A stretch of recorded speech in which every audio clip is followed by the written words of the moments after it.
Hi, my name is Russell Mullenberg, and this is Eat This Word, a weekly program where I serve up bite-sized bits of Bible. Bible verses I'd like to share with you today are Daniel chapter 4, verses 34 and 35. Here's what they say. His dominion is an eternal dominion. His kingdom endures from generation to generation. All the peoples of the earth are regarded as nothing. He does as he pleases with the powers of heaven and the peoples of the earth. No one can hold back his hand or say to him, "What have you done?" These verses are talking, of course, about God, the God of the Bible, the God worshipped by Israel, the father of Jesus Christ, although this is prior to Jesus coming into the world. It's a wonderful passage, one that asserts this solid theology about the strength, the dominion, the power of God. No one can question him or what he does. It's very orthodox. It would fit in the book of Psalms. It would fit at the second half of Isaiah. This is very much in accordance with the creedal belief of Israel about who God is. So not surprising to see these verses in our Bibles at all, but what is surprising is who is credited as saying these lines within the pages of Scripture. So if we back up to the beginning of verse 34, we'll see that these words were spoken by King Nebuchadnezzar. Here's what it says. It says, "At the end of that time, I, Nebuchadnezzar, raised my eyes towards heaven, and my sanity was restored. And then I praised the Most High. I honored and glorified him who lives forever." So those two verses that we looked at, they are spoken by Nebuchadnezzar at the time, not even arguably, without a doubt, the most powerful, richest, wealthiest person walking the earth at the time that he said those things, and not, by the way, a believer, not a member of the covenant community, not someone who thought of himself as a follower of the Most High God, and yet here he is saying these things, these wonderfully true things about God and God's strength and power. So what's going on? Well, it's an interesting thing that this story in Daniel chapter 4, you get a clue to it. Nebuchadnezzar talks about his sanity being restored. And so what Daniel chapter 4 is a story of Nebuchadnezzar having a terrible dream that he does not understand, calling for Daniel, who's one of his advisors, who is an Israelite, who is a believer in the Most High God.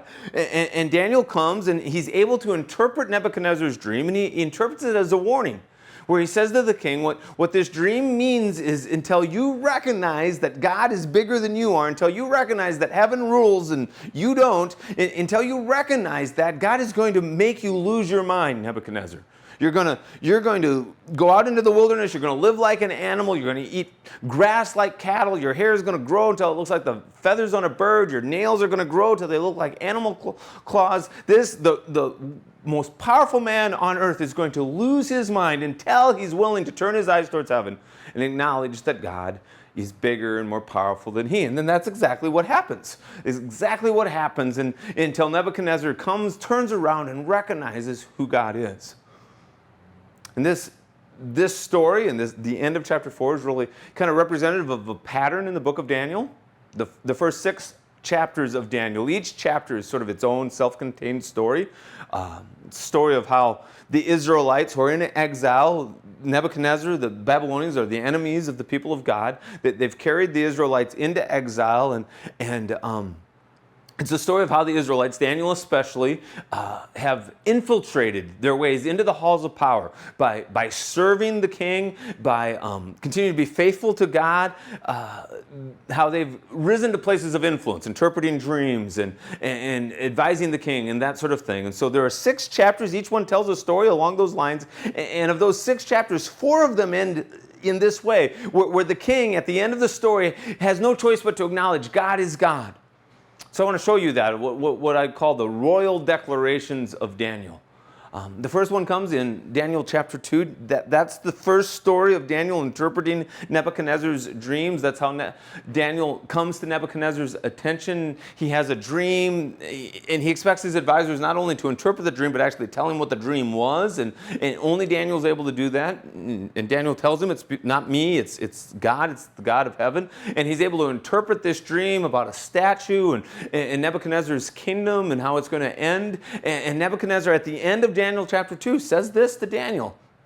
He says, "Surely your God is the God of gods, the Lord of kings and a revealer of mysteries, for you were able to reveal this mystery." And so at the end of the story, Nebuchadnezzar, still not a believer in God, but has to acknowledge that the God of Israel is truly the God of gods.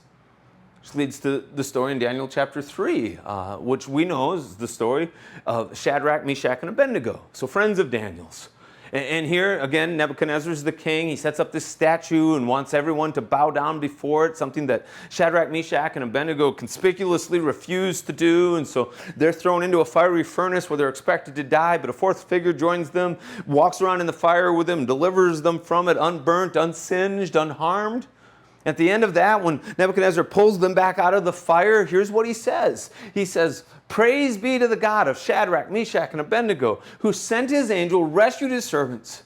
They trusted in him. They defied the king's command. They were willing to give up their lives rather than serve or worship any god except their own God. And so, therefore, I decree that the people of any nation or language who say anything against the God of Shadrach, Meshach, and Abednego will be cut into pieces and their houses turned into piles of rubble." So that's dark.